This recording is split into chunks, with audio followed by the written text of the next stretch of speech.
Okay, so starting with a warm welcome to our presentation with Angela, who will join us momentarily. And just to give you a little bit of a heads up, we're back, and that's Psychosocial Rehabilitation Advanced Practice. We're going to give you a little bit of background about Advanced Practice and our team partners and some upcoming events, give you a little link for evaluation. And Angela has kindly given us a link to the resource that she's going to speak about at the moment.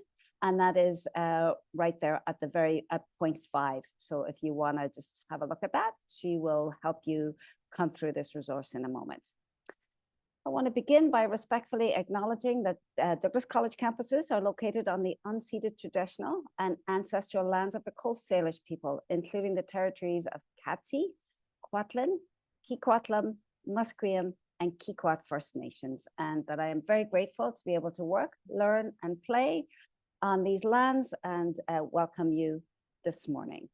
Let's talk a little bit about our partners. So we often speak about advanced practice, but do want to let you know that we have some other advanced practice partners across British Columbia. For example, EPI, Early Prevention and Intervention Services, the link you will find here.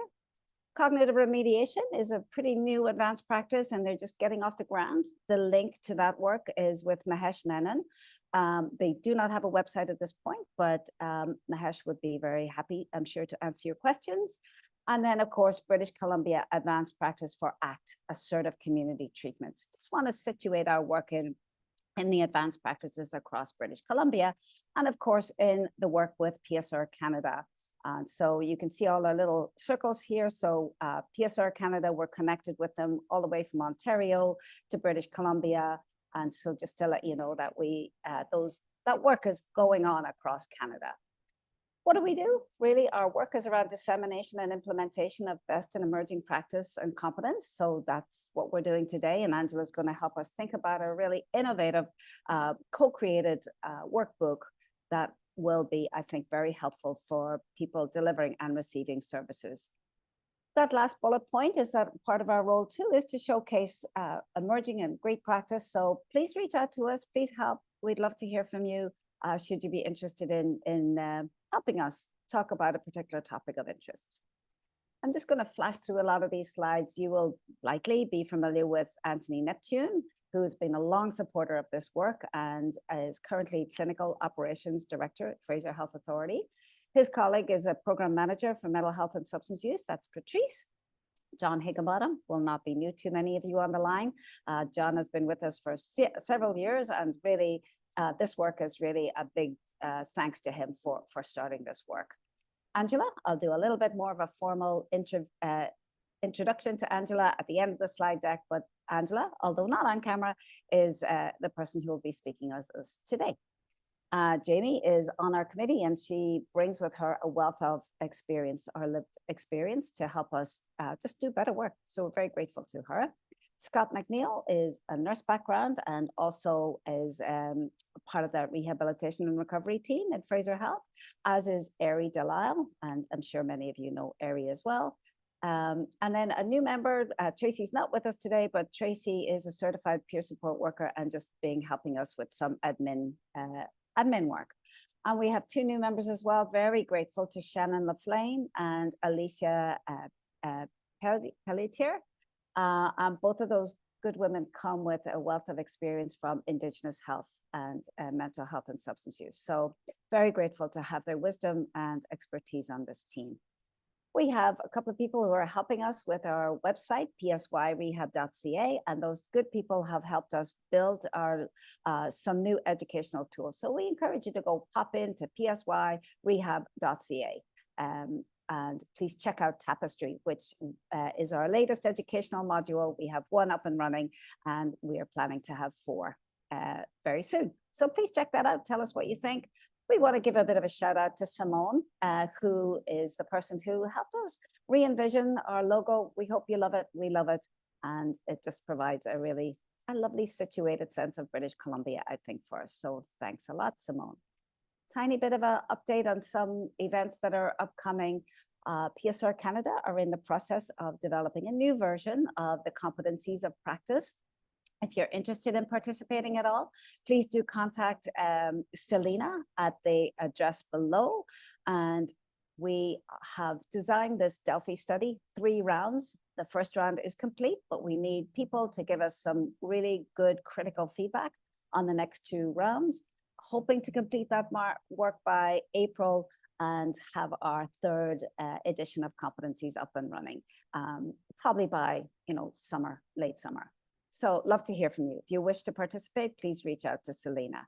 Great.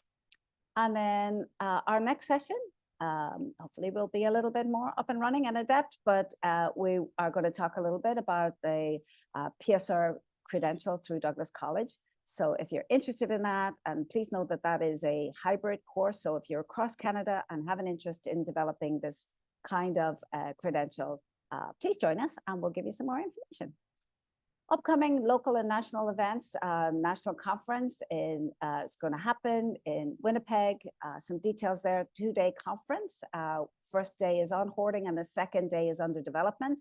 The next meeting happening on Monday should offer us some more details, but please keep that in mind if that's something of interest to you. And we do learn that the cost is really humble at $100 a day, so might be something of interest to you.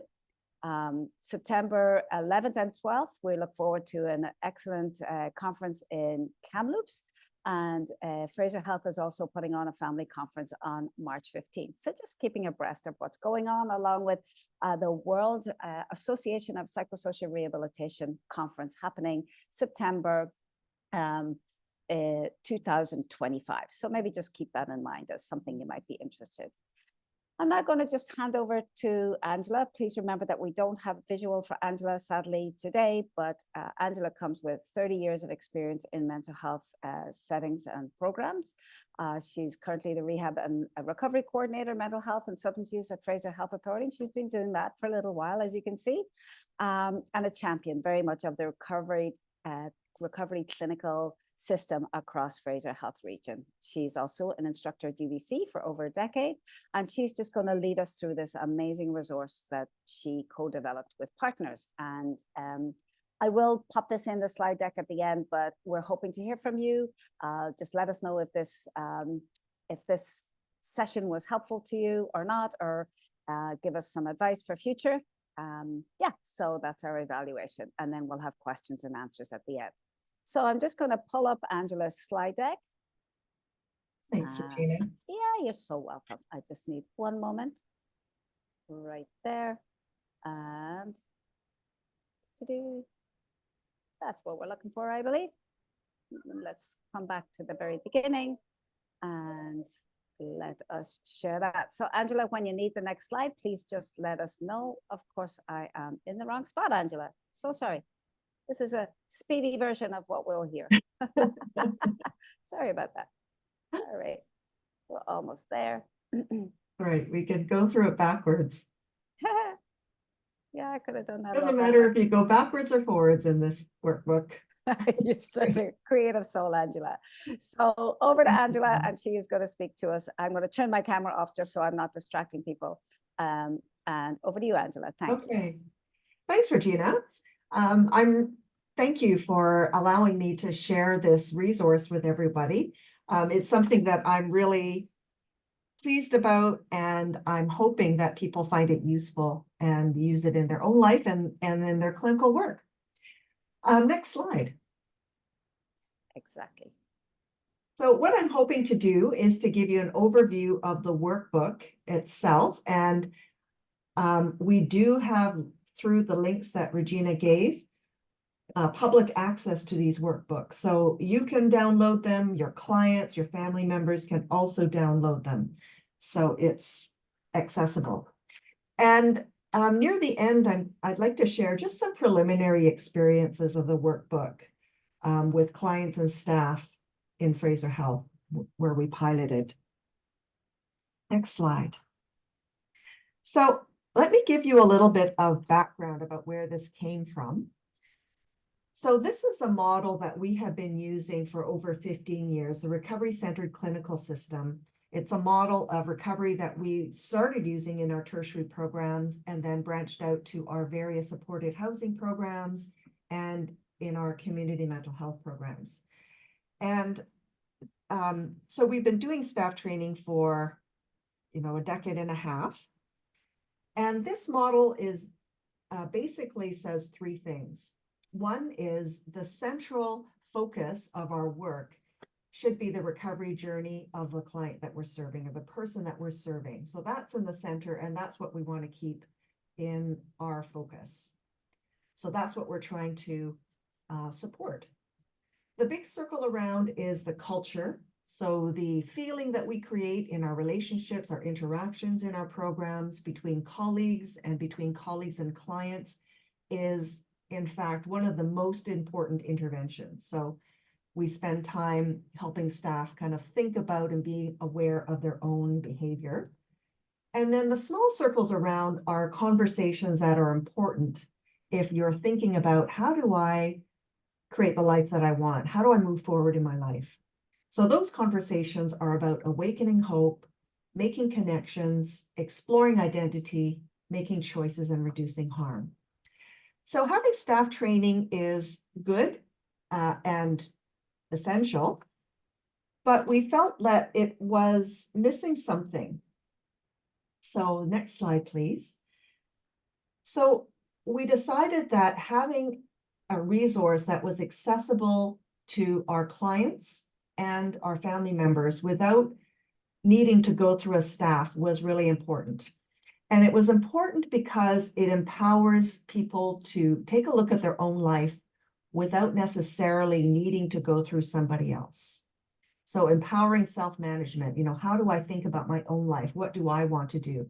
And we're hoping that by doing this, the clients themselves can start asking for the service that they need, asking for an approach that's going to support them in their life. We're also hoping that this dynamic will help clinicians to free up some capacity. So if clients are taking a look at their own life, they're not necessarily needing all of that time from clinicians to go through every step with them. So some of it can be more independent, some of it can be supported. We created a companion video as well to this workbook, and that's also available on the link. And the video was developed, it was co-created with a colleague of mine, Scott McNeil, and a person with lived experience. So we wanted to create a story, kind of like a metaphor for life.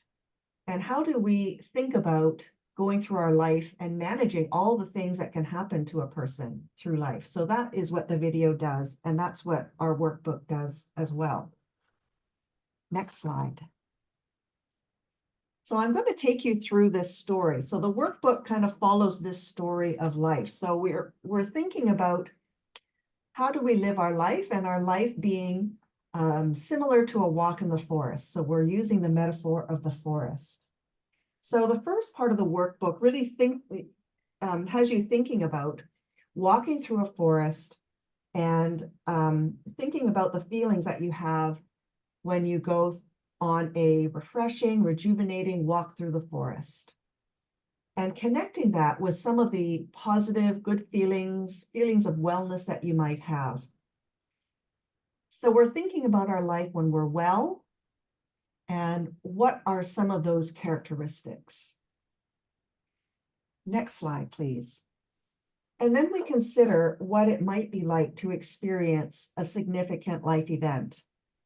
So I'm thinking about a significant life event, like a forest fire going through a forest.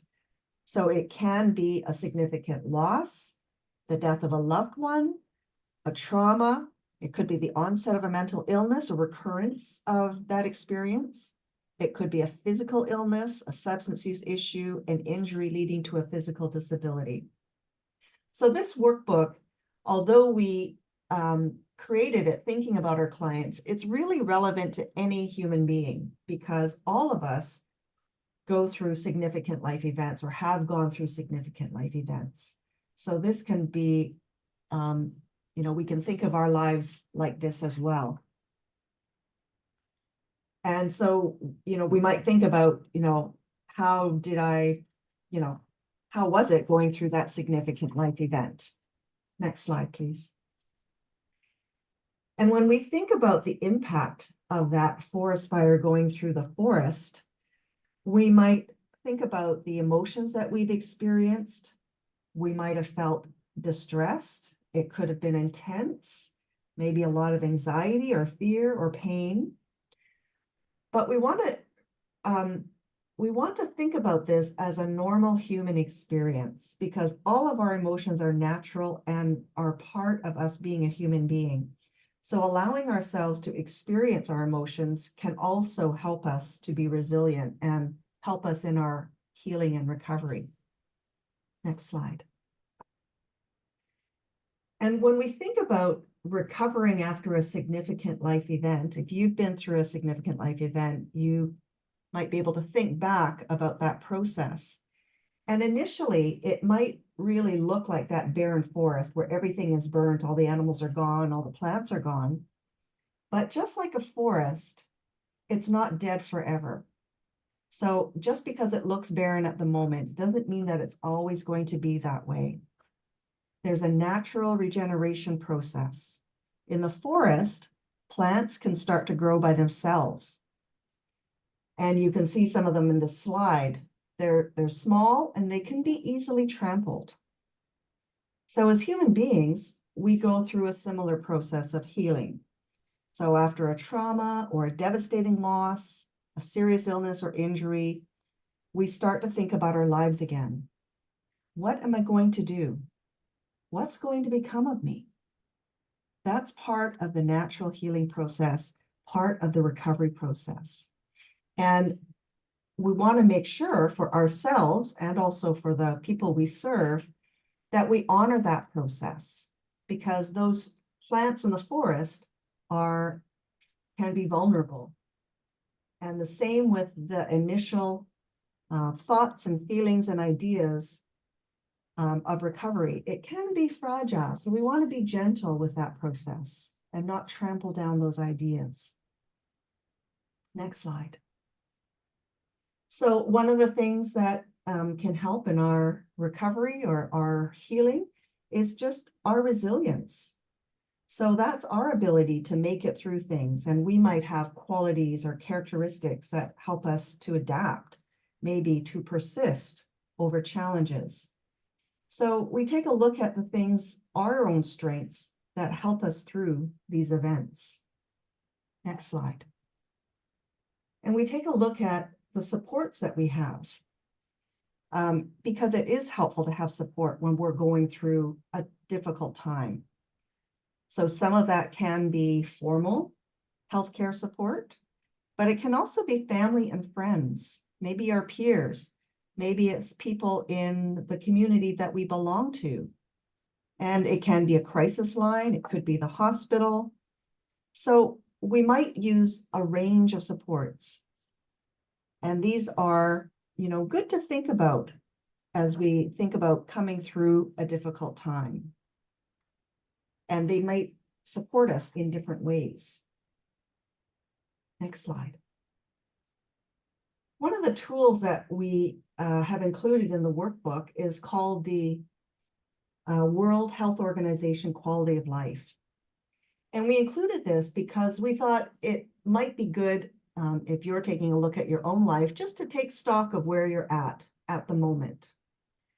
So this tool is something that has been used around the world, 26 questions, and it deals with all aspects of our own life and health. And we can see just ourselves, what we're satisfied with, what we're less satisfied with, and we can decide if there's anything that we would like to do something about or change. So it's just a tool for self-exploration.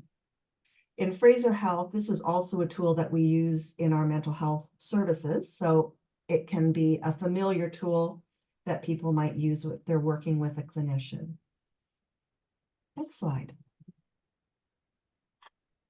So one of the big things that we talk about in this workbook, and really when we think about our recovery services, is the importance of hopes and dreams. This is really one of the biggest parts of recovery and healing that we talk about. because like I said before, we might start having ideas or feelings of what we want to do, things we need for ourselves, what we want our life to look like.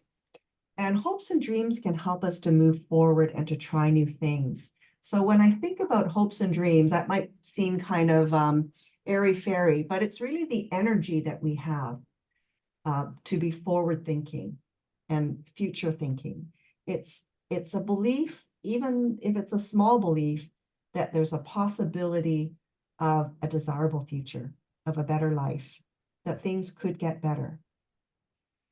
And if we imagine those details and those feelings, it draws us in that direction. So our hope can be awakened by our thoughts, our dreams, our imaginings, our visions, and they can give us energy to move forward. So I want to say about hopes and dreams that it doesn't really matter whether we think they're realistic, or if a client has hopes and dreams, whether we think they're realistic, whether we think they're ever going to do them, whether we think they're even possible. Those things are not the important elements of hopes and dreams. The important element is it creates energy, and that is what we want to tap into. We want to tap into that energy and align ourselves with that energy, regardless of the actual mechanics. And hopes and dreams actually don't need to be realized to be important as well. As you know, some of you might have bought a lottery ticket at one time in your life, and the probability of winning the lottery is pretty low, but that doesn't necessarily stop us from buying that ticket and dreaming about what we do with the money. So it can just give us a place to enjoy a fantasy, a place to enjoy an escape. And that can be an important thing as well. Next slide. So we've dedicated a number of pages to exploring and deepening this hopes and dreams aspect. So, for example, a question in the workbook might be, who's one person you'd like to meet? What's one thing you'd like to do? If you could be your best self and live your life exactly as you want, what would you do differently? So it's just getting people to come out of their present situation and imagine something, more exciting for them, more pleasant. Next slide. So these are just some different explorations we do in the workbook. Your best place to live, dreaming about, the area of town, whether there are parks or stores, rural or city. And I know that I've had people kind of ask me, well, is this really a good thing to do? Our clients are often living in poverty. We're probably never going to buy a house, and our clients may never have something like that. But it's really not so much about the reality of the situation. It's the fact that it can give us a break, for one. It can allow us time to be creative, and it can allow us to imagine for a few moments without constraint the things that are important to us. So if we say, yeah, I'd love to live, near a park, near the ocean, these are conversations that can lead to areas that we may support them to incorporate even right now. So don't let the immensity of a dream stop you from having the conversations. Next slide. So we can also think about your community, because I think these are areas that sometimes our clients really might have more challenges with. How do we connect with a community? How do we join a group of people? So thinking about, what kind of connection can I have with a group? What common activity might bring us together?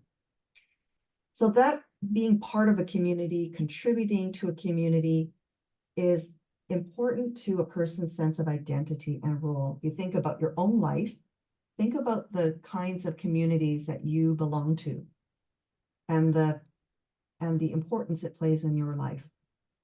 So this this is an important topic to think about. Next slide. So connections also often an area that our clients have challenges with. So it can be friends, could be a partner, family, pets, maybe it's spiritual connections. So exploring where we would like to have stronger connections and what we can do to strengthen those kinds of relationships. Next slide. And the last one in this section is about wellness.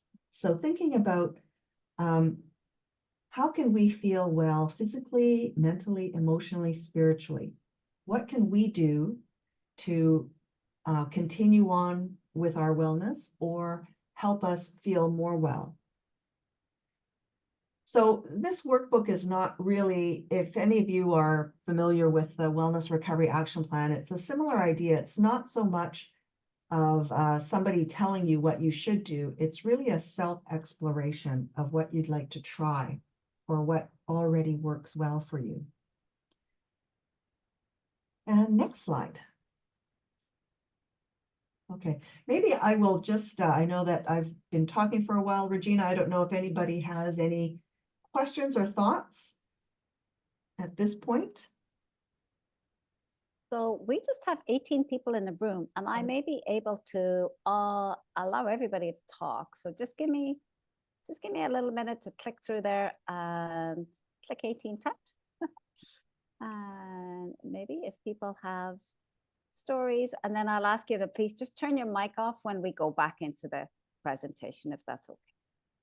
I'm nearly there. I'm curious, is this making sense so far? They don't have it. Hello. Hi. Hello. This is Chris Somerville with Fran Chris. Lindbergh in Winnipeg, Manitoba. Wow. Hi. It's wonderful. And yeah, say Fran. Say hi. Yeah, Fran. Hi. Fran Hi, is mental everybody. health director for her retirement. My voice is a little difficult because I just recently had open heart surgery 10 days ago. Oh my gosh. And it is so phenomenal. It's so encouraging. Oh, From great. my experience with mental health problems and now with the recovery from cardiac surgery, I Yeah. love the metaphor of the forest, the walk. You're talking a simple language, your hopes and dreams, the recovery conversations. I Yeah. don't similarly on this, and then also instead of saying social inclusion, the last point was your hopes and dreams about your community. So you've really made this very down to earth and practical to the human spirit, the human heart, and put it in the context of life. It's just not, you're not just talking only about mental health and mental illness, but Right. that recovery takes place in a lot of venues, and we have experience in it. We just have to be mindful of it. So we just got started. It seems I'm amazed at what y'all have been able to do with this. It's fabulous. Oh, thank you so much. Oh, that gives me so much hope to hear that. Thank you so much. Chris, it's such a joy to hear your lovely voice, and thank you so much for taking the time despite your, your very recent. That Alabama accent. Yeah, nobody quite like you, dear Chris. Well, you're a dear one to me. We have a lot of experience together. Nice. So maybe I can just continue on. Okay, so we'll just ask you to please turn your mic off, and then we'll have time for a chat at the end. Thank you, folks. Yeah, thanks. So the next section, if we're thinking about that walk through the forest, is about having a compass, because sometimes if you're walking through the forest, you can get lost. So having a compass can help you find your way through. And what the compass is to us in terms of life is our values, because a compass always points the same direction, and our values are really, I think of them like our true north. It tells us about what's important to us in our life, and that can be a reference. Doesn't mean that we always have to go in the direction that it points, but it just gives us a reference to know if we're going away from it or following it. Just gives us information. And it's actually very normal to do things that are not in line with our values. You know, I have probably done things just this week that are not in alignment with my values. And, you know, it's not a good thing or a bad thing. It's just information. And it helps us to make choices about what we want. So that's really what that's about. And thinking about our values, exploring what they are, can give us some information, because it can help us to live with integrity. That's really what it's about. Next slide. The other aspect of the compass is your identity. And this is I think, a very complex topic, and not something that is static. So if you think about who you are now, how you kind of see yourself now, it might be different than how you wish to be seen in the future, and maybe different than how you saw yourself in the past. So identity can change over time, and impacted by all sorts of different things. Of course, it can be impacted by illness or, you know, loss or significant event, but also just with life. You know, as we grow older, we see things differently from a different perspective. So all sorts of things can change our identity. Okay, so the workbook explores questions about how we define our identity, the adventures and the goals that we've had. Maybe we explore our own gifts and talents, what life lessons we've learned, what turning points have we experienced. And the way we think about ourselves now is important, but also thinking about how we wish to be, how we wish to grow is also important. It can give us some hope for the future. And this last point of expressing identity is quite interesting too. It's also multifaceted, because we may express ourselves differently with different groups of people. You know, like for me, how I express myself at work can be quite different than how I express myself at home or with a group of friends or with an activity group. So we might look different in the kinds of clothes we wear, maybe you know, whether we have tattoos, how we speak. The choice of work can be an expression of identity, the music we listen to. So all sorts of things express who we are, and, you know, what we do to feel accepted or safe. You know, if you are dealing with issues around gender identity, sexual orientation, ethnicity, maybe religious, political views, you know, those might also impact your feeling of being safe expressing things. So that's another area that we explore. Next slide. So we've included a second tool called Your Life or Recovery Plan. So this is really a tool that can help you map out some things to navigate the forest or to navigate life. It's probably very small. So if you download the workbook, you'll see the words a little bit more. But we start with my guiding values. What's important to me? What are my hopes and dreams? What direction do I want? What gives me energy? And then the middle boxes just help you think about, what is my life like right now? What things can I start that would help me feel better? What things could I stop that would help me feel better? And what would a step closer to my hopes and dreams actually look like? And on the bottom, there's a box that says, these are the things that I'm willing to do to move me towards my hopes and dreams. And these are things that other people can do to help me. So this is a plan that we've been using in Fraser Health, because a couple of things. One is that this is a plan that belongs to the person who's making it. So this is my plan, not the health authority's plan, not my clinician's plan. It's my plan, my hopes and dreams. And the other thing about this is that it's really driven by the hopes and dreams and values of the person.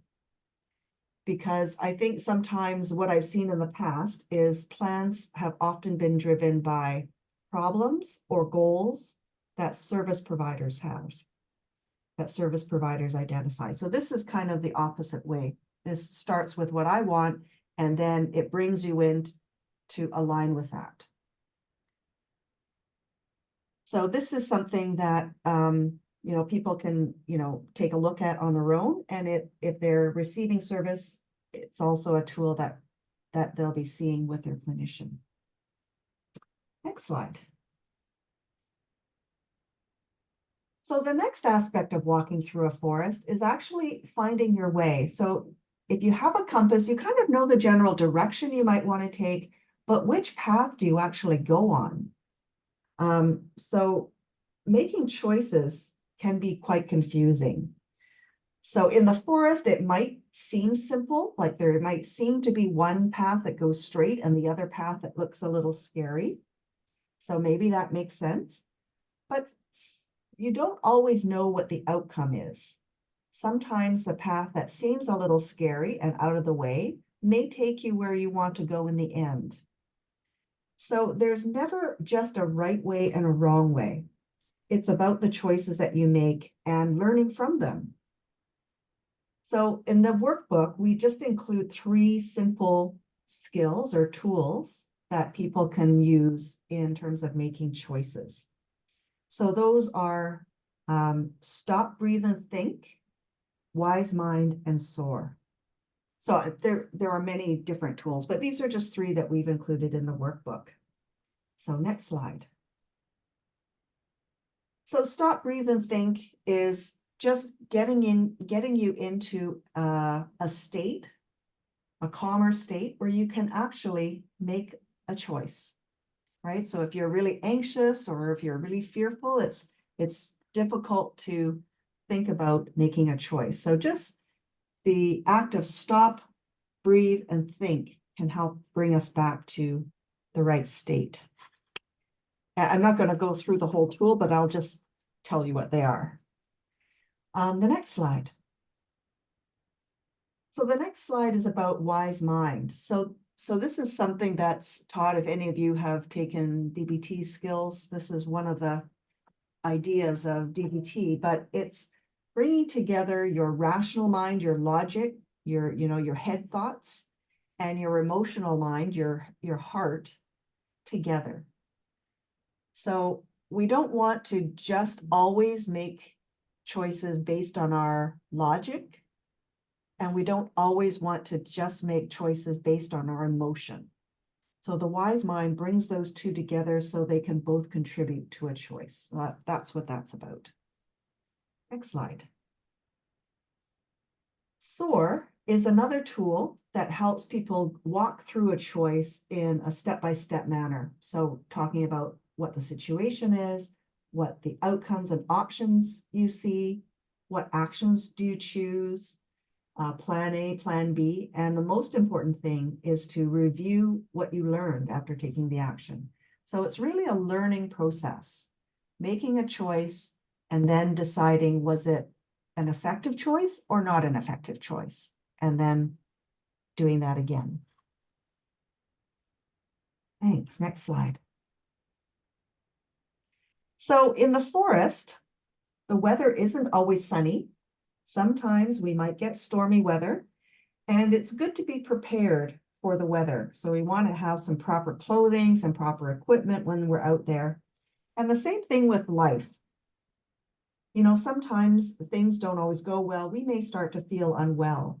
And so having some wellness tools and strategies for just those situations can be helpful.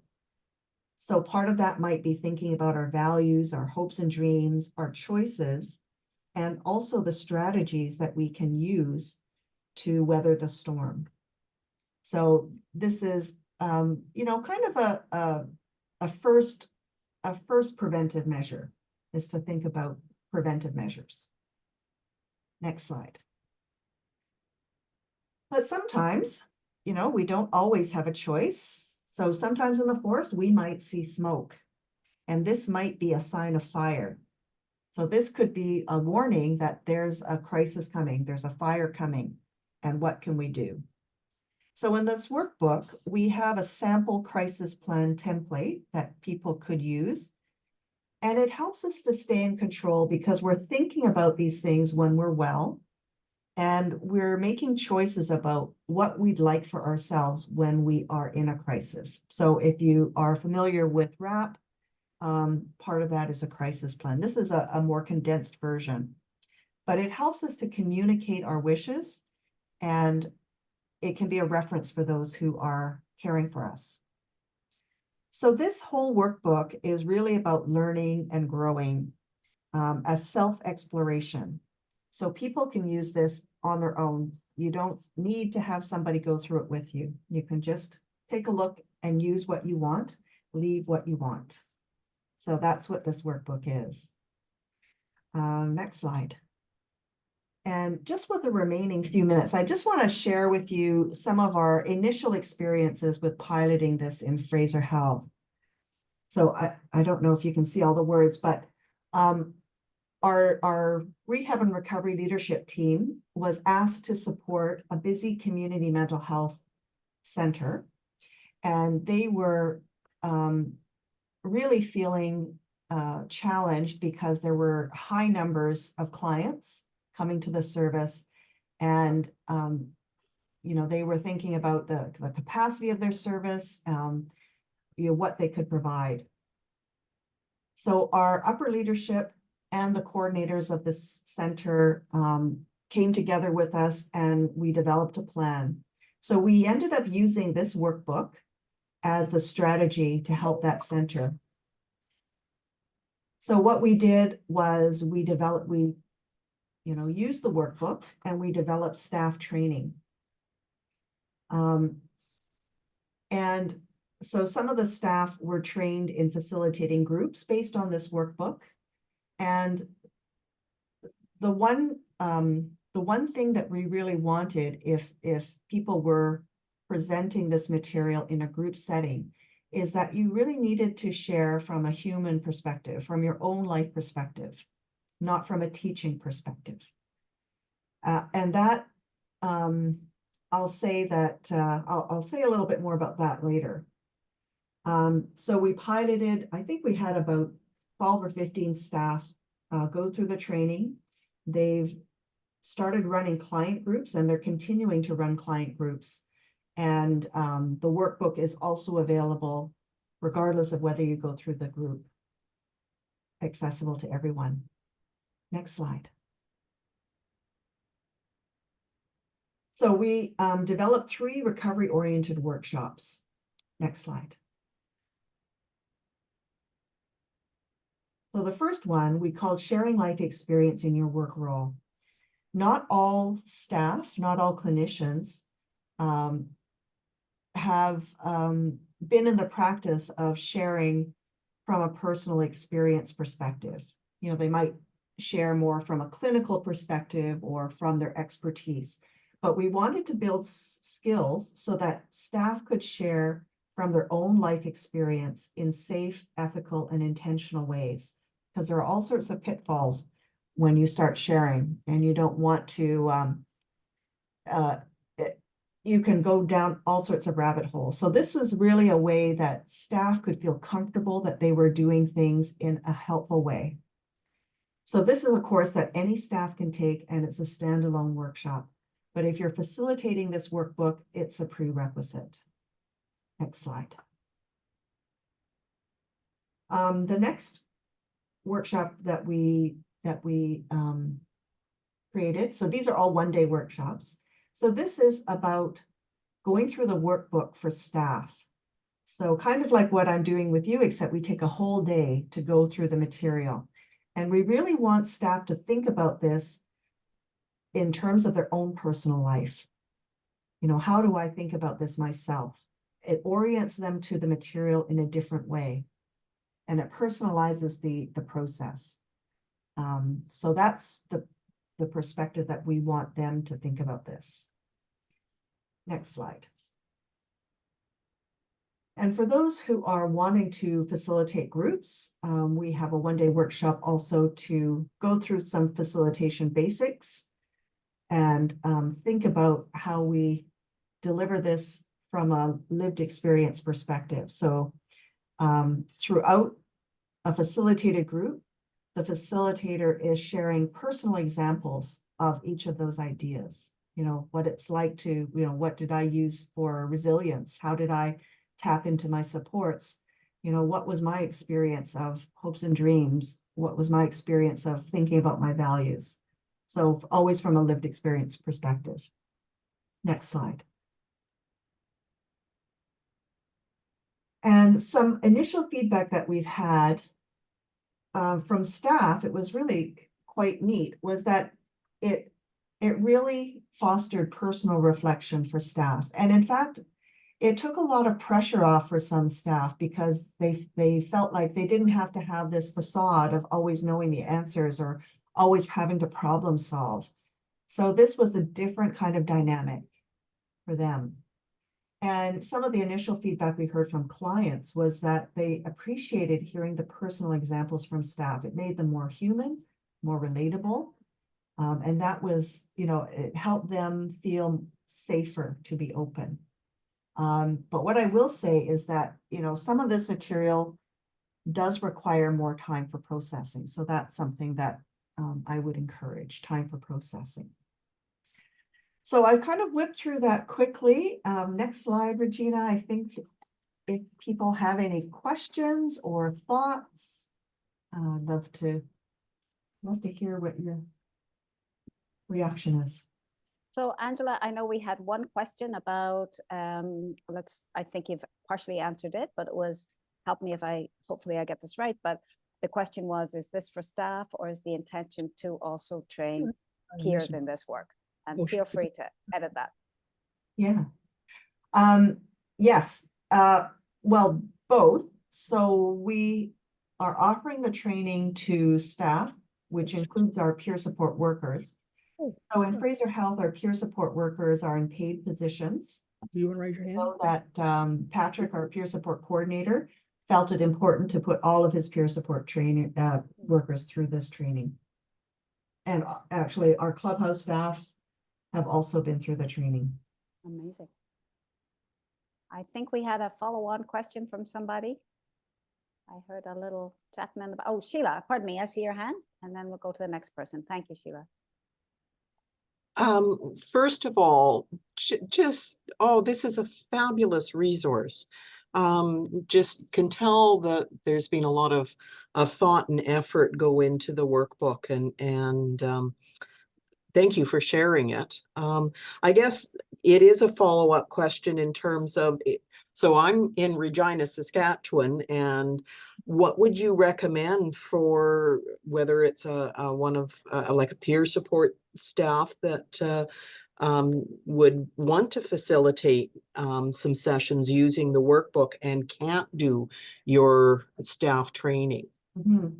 So what I would say, because the workbook's available, so I would just have workbooks on hand. And if anybody wants to support others to think about these things, is to go through the workbook yourself. That's what we have had all our leadership do, is go through the workbook yourself, answer the questions, think about your own life, because that kind of puts you in the right frame of mind. Does that Okay, yeah, that makes sense. Thank you. Yeah. So Angela, am I to understand that it's acceptable? We should give Fraser Health and Community has the citation or whatever, but that the team would be okay with people sort of learning how to do that. But I think important to you is the process part, is really providing that work through that lived experience lens. Yeah. How am I doing? Yeah. Yeah, that's right. Because we want to make it accessible and we don't want to have too many barriers. So if you're not within the Fraser area, then please feel free to download the workbook or to send the link to, you know, other people.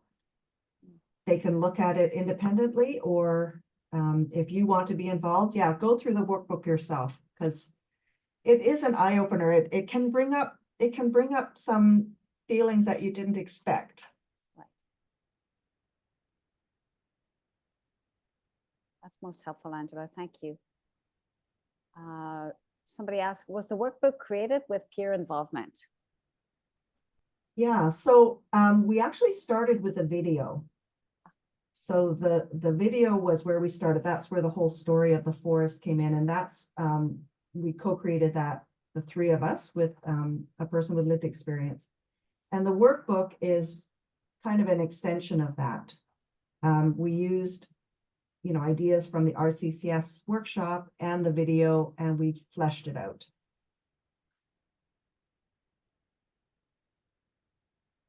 So it sounds like that's a yes. Yeah. Please raise hand. Go for it, Fran. I think I hear you. Go for it. It's Chris Somerville and Fran again. Great.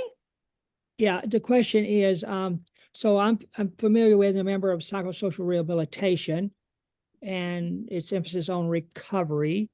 Peer support has been late coming to Canada. So my question is, am I correct to understand that I see the word clinical, and I'm not opposed to the word clinical, but you were motivated, so to speak, to help clinicians or clinical people in clinical settings to promote recovery,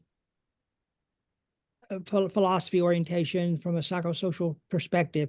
It seems to me, I think that's really good. We've not had this so much, but am I correct that that was your initial intended audience? Well, the RCCS, the Recovery Center Clinical System, was to help staff use a recovery-oriented approach. Yes, so that's where we started 15 years ago, and we're continuing. Okay, Staff. I'm absolutely surprised. I'm not even aware of what you just said in terms of that center. But I think it's excellent. Yeah. Okay. Yeah, So it's actually it's a model that it wasn't developed by us. It was developed by a telecare corporation down in the States. okay. And but I thought it just said everything I wanted to convey for staff training. So that's what we have been doing. But we noticed that it you know, it has its limitations. Staff training has its limitations because not all staff, well, I mean, it's just a one-time training. So, you know, the actual application sustainability is limited. And so we were noticing that for the clients receiving service, it was hit and miss still, whether they were getting things that were what we intended. So that's why we created a workbook. We thought, okay, we're going to cut out the middleman here. Let's just go straight to people who are, you know, needing these ideas and make it available. Thank you. So Angela, if I can summarize, it sounds like it started with the RCCS. I know that your team adopted it 15 years ago. There were some really great strengths there, but I know as an organization, you're keen to promote peer involvement. So that might be sort of a natural shoot off or a natural evolvement, or maybe there's an understanding that peers are staff and that's what the work is for. I don't know. Yeah, I mean, in our portfolio, peer support workers are staff. Mm-hmm. But not to say that, you know, if you are a member of a clubhouse, say, you can also use this. It's not like you can't use this and support other people. Yeah, sounds good. So folks, I'm aware that it's 12:57, but I think we have time for another question, or if there's anything. One person said, who can we connect with if we have further questions? I'm happy to have, you know, if you want to email me. Yeah. And yeah, I can type the answer in there. It's Angela. Yeah, Angela.Louie at fraser.ca. At Fraser Health. .ca, and I'm hoping that everybody can see that. LOUAS. Okay, there we go. Hopefully I did that correctly. Yeah, and if not, you could just feel free to get in touch with me and I can pass you along to Angela as well. Great. Great. So I'll just hold out for one last, in case there's one last comment or question. Holding, going. Oh, all right. So I'll say a big thanks to everybody. That was a very different experience, I think, just being able to talk to the presenter. I hope that that was helpful and give you a direct connection. Angela, big thank you to you. I'm Yeah, sorry thank that you, Regina. our camera was not working, but really a big thank you for your, as always, professional presentation, and you're so organized, and I'm very grateful. The content is, I think, rocks. Angela, it's really a big contribution. I think many of us have been down the road with wellness recovery action planning, and while it has a lot of strengths, it's nice to be able to see something emerge where it's not so regimented, and there's not the ongoing cost for organizations of continuous training. So I think that's really a gift. I hope people have the opportunity to go and find the workbook. It's really, as we were saying earlier on, it's really straightforward, and it makes sense within a recovery framework. So yeah, hopefully that is a useful thing. Sheila says, thank you. I add my thanks, and we wish you well. Have a great lunch wherever you are across the country. Fran, we will hopefully have copies of the presentation. We're just trying to get our YouTube account up and running again, and the intention is that we will put it on the psyrehab.ca. So for those of you who have a moment, psyrehab.ca website. So that's where it'll go, as with a list of other archived webinars from our previous website. Cool. Thank you. Thank you. Yeah, thanks for coming, folks, and hopefully to see you March 8th. And we will talk about some education for people who might be interested. Thank you again. And thanks, Angela. Thanks. And reach out if you wish to talk to us, or maybe you have just a really great program you'd love to share with the rest of us in rehab and recovery settings. So love to hear from you. Thanks, everybody. Be well. Thank you. Till soon. Bye. Bye. Bye. Bye. Bye. Bye. Bye.